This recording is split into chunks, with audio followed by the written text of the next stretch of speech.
죄송합니다. 이게 매번 창피해가지고 제가.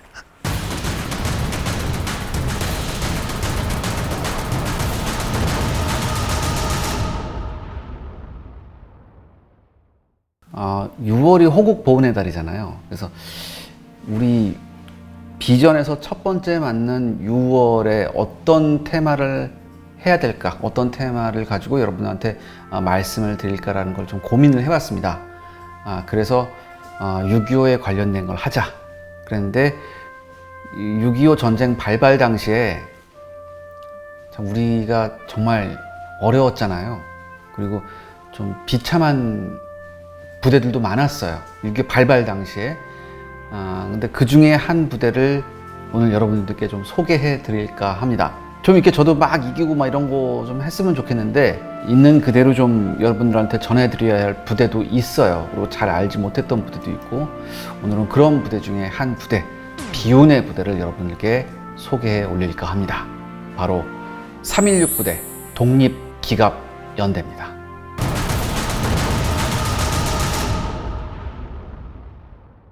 비운의 부대도 이분들도 우리나라에서 희생을 하셨으니까 네. 그런 있죠. 그럼요.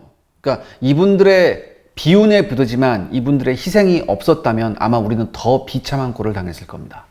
316 부대는 저도 좀 처음 들어보는데. 네, 이 부대가 48년에 창설된 국군 최초의 기갑부대입니다. 여러분 놀랍게. 그러니까 우리가 6.25 전쟁하면 북한군이 T-34 탱크 몰고 내려와가지고 우린 탱크 한 대도 없었고 막 그래서 막 아작이 났다 뭐 그렇게 알고 있는데, 분명히 개전 당시에 우리 국군에서도 기갑부대, 엄밀히 말하면 기갑연대가 존재했습니다. 이 부대가 어떻길래 좀 비참하게. 이제 말씀을 드릴 텐데, 기갑인데 기갑이 아니야. 기갑인데 반만 기갑. 뭐 그렇게 됐어요. 아유, 좀 아쉽죠. 여러 가지로 아쉬운 부대입니다. 도대체 뭘 장비했었어요? 그러니까 뭐 장비했냐, 그 이전에 잠깐 말씀드릴게. 뭐 우리가 잘 알고 있듯이 지금 그러니까 48년 말부터 북한에 전차 들어온다는 걸 우리가 다 첩보 입수했어요. 미국도 입수했고, 그러니까 우리도 다급하니까 미국한테 뭐 그러니까 전차 달라고 했죠. 사실 우리는 신생 독립국이기 때문에 우리가 공업 기반 시설이 없잖아요. 그러니까 당연히 뭐예요? 전차를 원조해 달라고 할 수밖에 없죠. 이게 신생 독립국의 서름이긴 한데, 근데 미국도 사실 알고 있었던 게 뭐냐면, 북한군이 보유한 전차가 예전에 뭐 일본군 97식 같이 그런 깡통 전차가 아닌 건 알고 있어요. 그런 깡통 쪼가리가 아니라 소련군 T-34다 이걸 알고 있었는데, 우리가 사정이 있어서 너네들한테 전차는 주지 못하지만 향후 우리가 전차를 제공하게 되면, 쉽게 말해서 한국군의 진짜 기갑부대가 만들어지면 최소한 그 주춧돌 역할을 할 수 있는 부대는 필요하다고 미국도 생각을 했어요.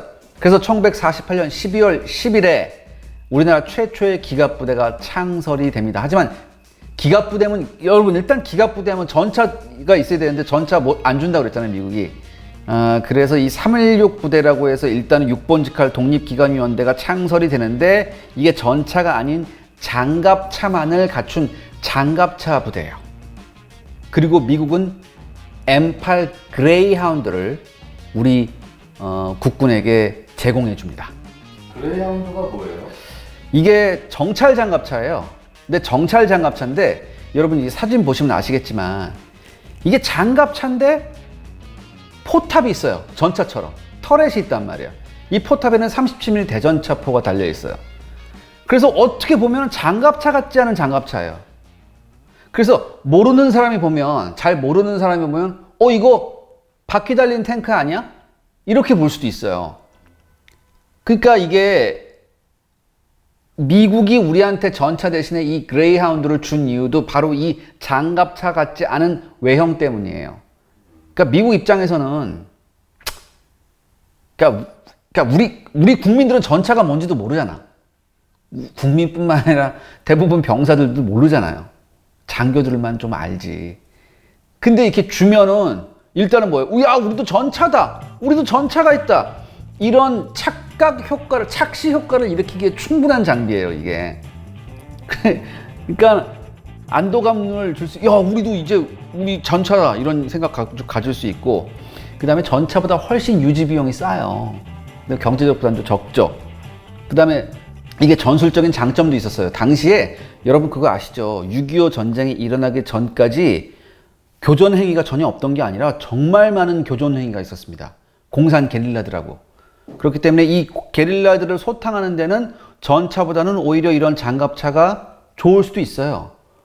그래서 그 다음에 이게 또 사격 통제 체계나 운행 체계가 전차하고 똑같아요. 그래서 나중에 진짜 전차 받으면 요걸로 이렇게 바로 이제 전환 훈련이 가능했었어요. 그러니까 미국 입장에서는 아주 생색내기 좋은 장비였죠. 이 그레이하운드가. 여러 면에서 생색내기 좋았어요. 그렇기 때문에 이 그레이하운드를 제공하게 됩니다. 보기에도 그렇게 좀 강해 보이지 않은데. 네, 일단은 예를 들어서 2차 대전 때 독일군 장갑차나 아니면 미군 장갑차, 미군 뭐 하프트랙, M3 하프트랙이나 독일군 뭐 하노마거 장갑차 보면은 그냥 장갑차 같잖아요. 터렛이 없잖아요. 근데 일단 포탑이 있으면 달라 보이거든요. 솔직히 제가 봐도 깡통 같긴 한데 그래요. 깡통은 맞는 것 같아요. 근데 진짜 이게 깡통이 맞아요. 왜 깡통이 맞는지는 제가 나중에 자세히 설명드리겠습니다.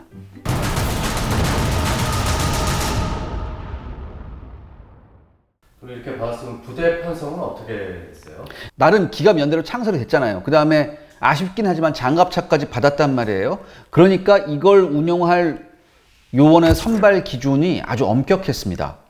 일단은 병사나 부사관은 자동차 운전이나 기계 정비가 가능한 요원들을 뽑았어요. 여러분들 1949년, 그러니까 쉽게 말해서 1950년 당시에 한국에서 자동차 운전을 할 수 있는 인력은 고급 인력입니다. 또한 장교는 구 일본군 전차학교 출신을 뽑았어요. 그래서 육군사관학교하고 육군사 4기, 5기 육군사관학교하고 군사영어학교에 다시 재배치를 시켜서 교육을 다시 했어요. 처음에 미국은 이 그레이하운드를 총 34대를 제공하기로 했었어요. 근데 전쟁 직전까지 27대가 제공이 됐거든요. 보통 1개 중대에 12대예요. 그래서 2개 중대만 구성할 수 있었습니다. 그레이하운드 말고 또 다른 건 없었나요? 그레이하운드 말고도 있었어요. 그레이하운드 말고도 M3 반궤도 장갑차 하프트랙 이거 한 대하고 M37 보통 이게 뭐 3쿼터 트럭이라고 하는데 요 트럭, 그 다음에 두돈반이라고 하죠. 2.5톤 트럭 등 보병 수송 및 보급 수송용 트럭이 6대가 제공이 됐고, 그 다음에 윌리스 지프라고 있죠. 윌리스 지프가 무려 25대나 있었어요. 하나의 중대 안에. 이거 그러니까 수적으로는 다른 부대를 완전히 압도하는 물량이죠. 그 다음에 차량이나 무기 상태도 다른 부대하고는 비교가 안 됩니다.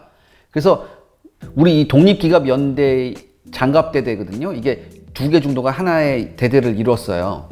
이 장갑대대의 기동력하고 화력은 명실공히 당시 국군 최강이었습니다. 근데 M3의 번개도 장갑차의 사진 보면 네. 장갑차 맞아요? 트럭 맞아요? 그러니까 뒤에는 이제 반궤도, 뒤에는 이제 궤도고 앞에는 바퀴잖아요. 이게 사실상 2차 대전 때 미국의 표준 장갑차예요. 이거 사실 이스라엘군이 저기 뭐야 샌드위치 트럭으로 개조해가지고 3차 중동지까지 이스라엘 써요. 이거 써먹어요. 그래도 윌리스 제프는 그나마 조금 뭐 괜찮아. 그렇죠. 당시대 윌리스 지프는 여전히 미군이 현역이었으니까요. 그래서 또 윌리스 지프에 또 기관총이나 중기관총도 탑재할 수가 있었기 때문에 뭐 기동력과 뭐 방어력은 형편없었지만 기동력과 공격력만큼은 만약에 일반 보병 부대를 만났을 때는 압도적인 화력을 제공할 수 있었습니다. M37 3쿼터 트럭 좀 설명을. 이 3쿼터 트럭은 일단 보병 수송용이에요. 보병 수송용인데 여러분 생각해 보세요. 6.25가 일어나기 전까지 보병이 트럭을 타고 신속하게 이동한다? 어디로? 그런 부대 흔치가 않았습니다. 그렇죠?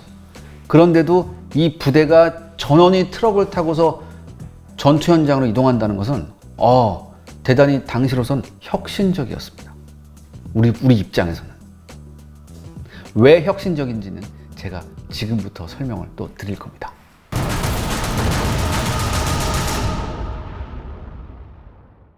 자, 그럼 부대 편성됐으면 그럼 훈련이랑 기본 전술 같은 게 좀. 그렇죠. 비록 미국이 전차를 제공 안 하고 생색내기용으로 줬지만 그래도 이거를 훈련시키는 미 군사고문단은 대단히 열정적으로 가르쳤대요.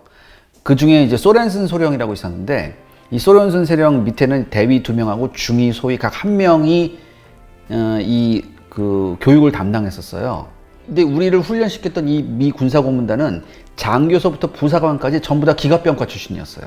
그러니까 한마디로 이게 무슨 뜻이냐? 그래도 나름 미래의 기갑부대로 키울 생각이 있었다는 거죠, 미국도. 그 다음에 이 부대를 훈련시키면서 나중에는 연대 규모의 대규모 전술훈련까지 같이 하는데, 일단은 이 연대 구성이 아까는 장비만 얘기해 드렸잖아요. 그 인원을 보면은 이 연대가 장교가 106명이고요. 부사관하고 병사가 약 2,000명 가까이 됩니다. 근데 여러분 생각해보세요. 2,000명 가까이 되는 이 병력이 일시에 기갑장비, 장갑차나 트럭을 타고 훈련을 한다.